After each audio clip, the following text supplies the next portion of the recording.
I think the other thing that's funny here too is that I look at the reaction to this and I see fans, like I said, mostly focusing on, well, was it a stupid question? They don't necessarily care about the media stuff, but enough of them find it interesting when I explain it. Okay, this is why so-and-so saw it as being an issue, So it's kind of like two separate things there. But I just get the sense that there's like a shift of, I don't think fans necessarily care as much about the locker room stuff as they used to. And to Anthony's original point, like when we started this, like this stuff happens all the time. The reason that you don't hear about it is because it's off the record and it's squashed and it's handled. I once watched, I'll tell you a story.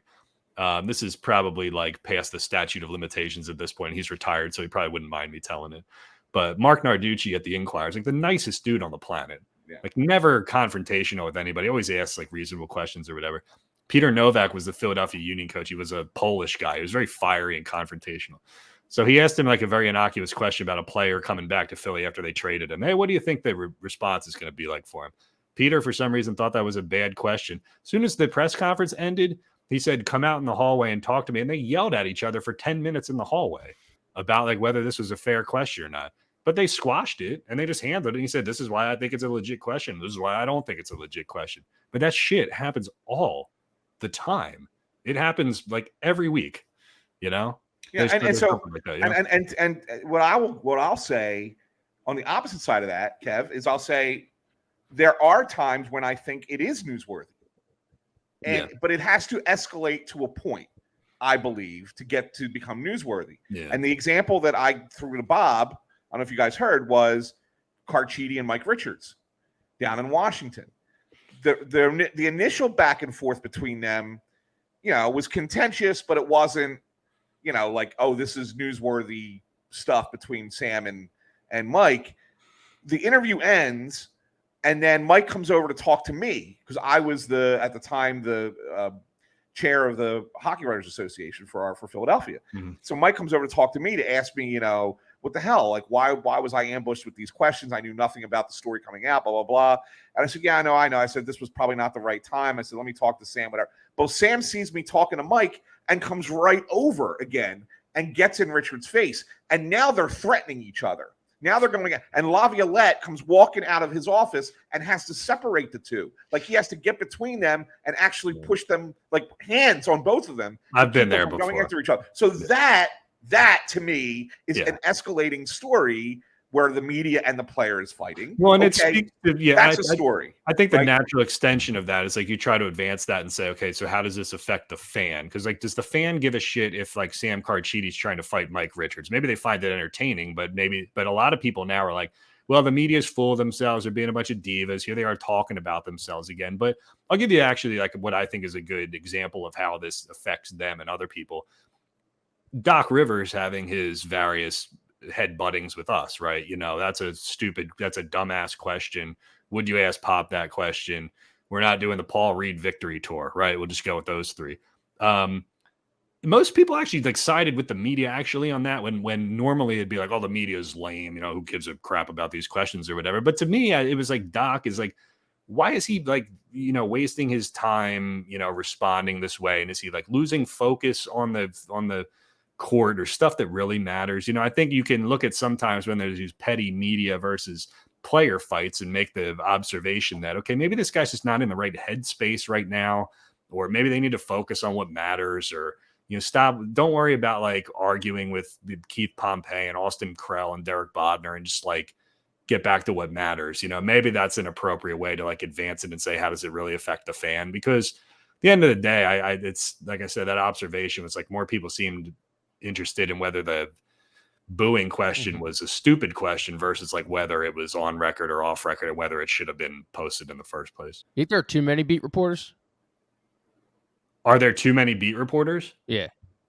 I honestly, I did the smallest beat in the city, the Union, where it was like the same 4 or 5 guys there. And we had amazing relationships with everybody. We all worked off of each other because we weren't like climbing over top of each other to shove a recorder in somebody's face, You also think it's because now players, athletes can now control the story easier than they ever could control the story before. Draymond can finish playing the game and go record his podcast. And it's like, what the hell do you need Kevin Kincaid recording and doing quotes. And it's a good question, Kyle, because I look at it and say, in some instances, my answer would be yes. There are too many, but not because I think people are not doing good work.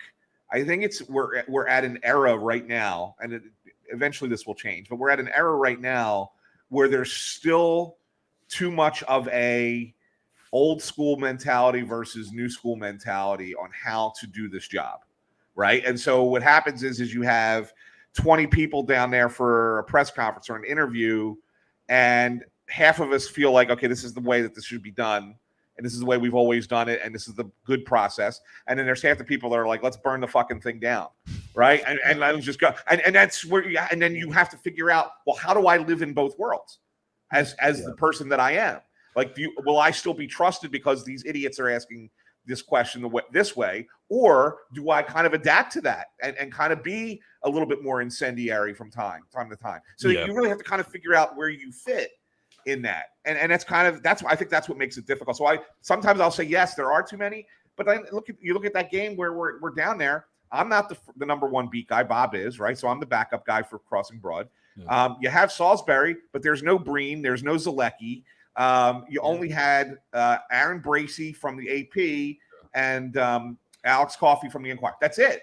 We were four writers there, and one is a backup. So that's crazy to me. By the way, 10 years ago, thinking how popular the Phillies are, that there's a clubhouse with 4 people in it. But I think the other thing too that I want to mention, my final thought on this is just, and Anthony, you know this as well, but I don't want to say there's like a lingering.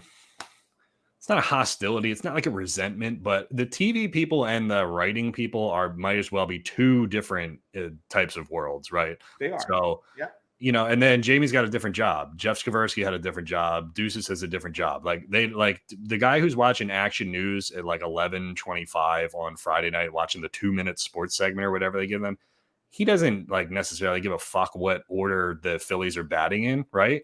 So they ask questions like, "Hey, what was it like to play in front of this crazy fan base?" Or like, what was it like, coming to Philadelphia, trying your first cheesesteak or something? Like, TV is surface level stuff that reaches a wider audience, and so they don't go as deep, right? I think sometimes beat reporters look at that and it's like, what is with these questions, man? Can we like ask stuff that matters? Because they throw you all in the same scrum. So I think there's a little bit of I wouldn't say the 2 sides resent each other, don't like each other, but it's like, hey, I got like my stuff I got to focus on here. You got your stuff to focus on over here. And we're technically looking for different things, different quotes, asking different questions. So maybe there's like a unspoken of beat writer versus TV kind of, background hostility, but they would have to speak on that themselves, Yeah. Why? What TV guy do you hate on the Sixers beat, Kev?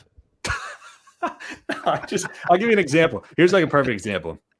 If you have like something big that happens, Joel Embiid said, I'm going to beat this guy's ass, right? So the first, press conference, the first scrum that we get with him, everybody wants to focus on that, Or here, I'll give you a better example. Actually, here's a better one. The Markelle Fultz stuff, when Brian Colangelo spoke to us for the first time about all the Markelle Fultz shoulder stuff, somebody came in and was asking about like the trade deadline. And it's like, we got 25 minutes with this guy. Every single question should be about trying to figure out what the hell is going on with Markelle Fultz. So somebody who's got a different job, who's like, doing fluffy stuff, scratching the surface, they come and kind of derail that with these questions that don't really matter. So sometimes sometimes it's like this big clump of media, but you're not always working together.